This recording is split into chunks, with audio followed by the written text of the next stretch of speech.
Get your free copy of the complete tutorial at www.teachucomp.com/free. Modify the print templates included with Lightroom Classic CC to suit your needs. Like other Lightroom modules, the print module lets you make changes by using the panels at the right side of the module. In the print module, however, the adjustment options vary based on your selected template and/or layout style. The currently selected layout style determines which panels appear within the print module.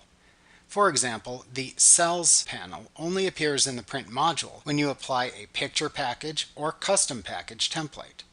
When you apply a template, the template already has a predefined layout style.